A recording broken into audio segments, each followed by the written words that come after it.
كم مرة قلت لنفسك أنا فاشل؟ أنا غبي؟ ليه عملت كده؟ كم مرة جلدت نفسك على كلمة أو تصرف خلص خلاص؟ أنا كنت كده بالظبط. كنت أول واحدة ألوم نفسي على أي غلطة، وأقعد أعيد الموقف في دماغي 100 مرة. كان المفروض أرد بكذا، كان المفروض أقول كذا، لحد لما أتعب وأفقد ثقتي بنفسي، لحد ما وقفت وقررت أنا لازم أبطل جلد ذاتي، ولقيت الحل اللي غير نظرتي لنفسي تماما. وده اللي هقوله لك في الفيديو ده. يلا نبدأ الرحلة.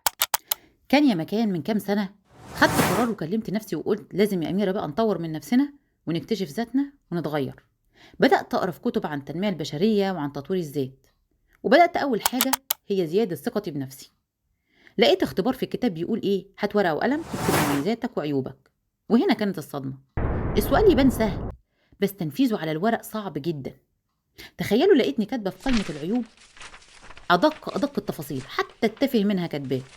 جيت في قائمة المميزات كاتباها بشكل عام وسطحي، مفيش فيها السرد اللي أنا حاطاه في العيوب. دخلت أحلل النتيجة، طلع إن أنا عندي مشكلة في إيه بقى؟ الوعي الذاتي. إيه هو بقى الوعي الذاتي؟ ركز معايا في الزتونة دي. ده كده زي ما بنقول يا معلم، هل أنت عارف نفسك بجد، ولا صورة نفسك عندك هي الصورة اللي الناس شايفاك بيها؟ وهنا كانت الصدمة الأولى. اكتشفت إن أنا شايفة نفسي من نظارة الناس. اللي بكتبه على الورق ده مش رؤيتي عن نفسي إطلاقا، دي رؤية الناس ليا. طب إيه اللي خلاني لابسة نظارة الناس وشايفة نفسي بيها؟ لقيتهم هم سبب من 3 ما فكرتش عنهم. أول حاجة النقد الذاتي المفرط اللي احنا بنسميه جلد الذات. قطع في نفسك يا معلم، قطم في نفسك في الطلعة وفي النزلة. ليه عملت ده؟ ليه سويت ده؟ يا ريتني ما قلت ده. أو مقارنة مستمرة، تلاقي نفسك مهما عملت من إنجاز باصص للي أحسن وبتقول الله، طب ما في ناس عاملة أحسن. مش عارفة ليه مع إنك عامل إنجاز، بس مستكتر على نفسك الفرحة. أو تربية وبيئة ناقدة، وده تقريبا معظمنا عشناه. تلاقي نفسك بتحاسب كنت وانت صغير على الحاجات التافهة، كوباية كسرتها، قلم ضيعته غصب عنك، حتة ورقة في الواجب قطعتها. وتيجي الإنجازات كانت تعد بالنسبة لسنك إنجاز. صحيت بدري مثلا، لحقت المدرسة، كتبت الواجب، تلاقي الرد إيه بقى؟ عملت إيه يعني؟ ما ده كان المفروض، ولا أنت كان عندك أوبشن تاني؟ نجحت وجبت درجة شبه نهائية، ناقص مثلا نص درجة ولا درجة. يقولك ما أنت كنت عايز تسقط، ما ده كان الطبيعي. وفي بقى اللي يجود يقولك ايه، امال الدرجه اللي راحت دي راحت فين بقى؟ تكبر تلاقي نفسك بتحاسب نفسك على ادق التفاصيل، وسايب الانجازات ما بتبصلهاش لانك اتعودت على ده ودماغك اتبرمجت. نيجي بقى ازاي عدلت وعي الذاتي وظبطته. عندنا نوعين من العقل: عقل الواعي وده اللي بيسجل نشاطك في يومك، والعقل اللاواعي وده بنك ذكرياتك وبنك الكلام اللي انت بتقوله لنفسك والرسائل اللي بتديها لها، سواء ايجابيه او سلبيه. وهو ده بقى شغلتنا. هنبدأ نتكلم مع عقلنا اللاواعي ده كأنه شخص قدامنا. كل يوم أنا كنت بكلم عقلي اللاواعي ده وبديله الرسائل اللي أنا نفسي أوصلها لنفسي. أنا جريء، أنا واثق في نفسي، أنا ناجح، أنا أقدر أعمل، أنا جميل. جود على قد ما تقدر. تاني حاجة، كتبت نقط قوتي، ورقة وقلم كده، وكانوا مصاحبيني. ما ينفعش كلام يبقى ما بينك وبين دماغك، لازم الكلام يتكتب على ورق أو يتقال بصوت عالي. عقلنا اللاواعي ده فهمه بطيء حبتين، لازم يشوف أو يسمع. أقولها تاني، يشوف أو يسمع. حط أبسط الأشياء. نقط القوة يا جماعة مش لازم تبقى حاجات عملاقة. إن أنت تسمع الناس وتكون مستمع جيد دي نقطة قوة، اكتبها.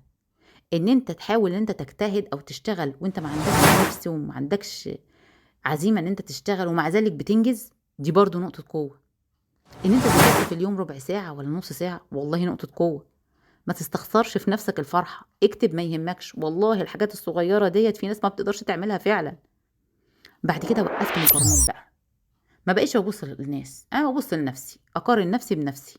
اتقدمت قد ايه عن نفسي القديمة، قويت شخصيتي النهاردة قد ايه عن امبارح. انبسط برد فعلك. لو انا عملت ردة فعل كويسة ما كنتش اقدر اعملها قبل كده، كنت ببسط بيها. الموضوع ده والله يا جماعة عمل بوم في حياتي، غير حياتي وخلاني في سعادة تانية. رابع حاجة، راقب كلامك بقى. ما هو عقلك مش هيسيبك في حالك، انت ليك تاريخ مظلم معاه. كل ما تبدأ تطور وتحسن من نفسك هتلاقي في حاجة جاية تزن في ودانك كده تقولك ايه، انت فاشل، انت مش هتقدر، انت ما عندكش ثقة في نفسك، انا عارف على فكرة انت مش هتعرف تعملها. رد على نفسك على طول، وبرضه بإيه؟ صوت عالي. احنا اتفقنا عقلنا اللاواعي ده بيحب يسمع أو يشوف. هتلاقي نفسك بتسأل سؤال، ثبت السؤال ده معاك. كل ما تلاقي رسالة سلبية حط السؤال ده: هل دي حقيقة ولا وهم؟ هتكتشف ان 80% من الرسائل اللي دماغنا بتبعتها لنا هي اما وهم او خوف او رأي اتقال لنا زمان وخزناه واحتفظنا بيه وصدقناه عن نفسنا.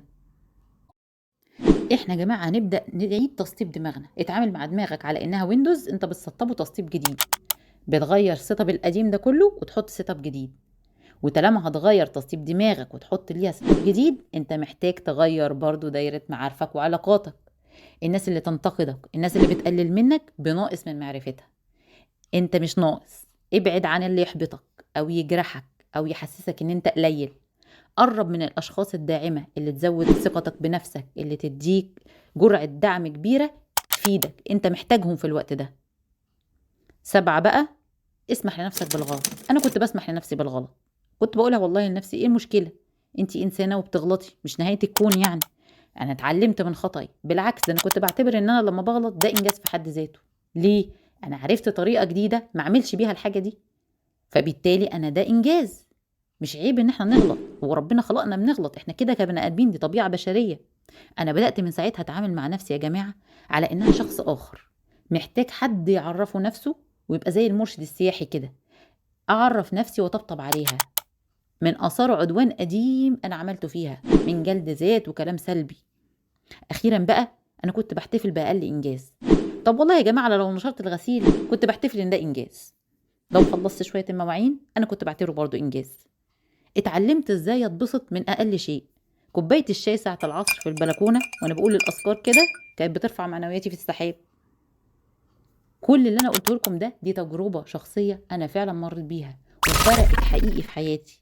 دي كانت رحلتي في الوعي الذاتي. لو انت عايز تبدأ مهما كان عمرك ابدأ. لو يا جماعة فاضل في العمر لحظة عيشوها مبسوطين. بطلوا جلد ذات، بطلوا كلام سلبي لنفسكم، طبطبوا على ذاتكم، انتوا محتاجين دي. ان شاء الله الجزء الثاني لرحلة الثقة بالنفس في الفيديو الجاي. تابعوني على قناة رحلة تعلم مع أميرة صلاح. لو حابب تبدأ الرحلة وتوقف جلد الذات شارك معانا في التعليقات وقول ان شاء الله هبدأ النهاردة.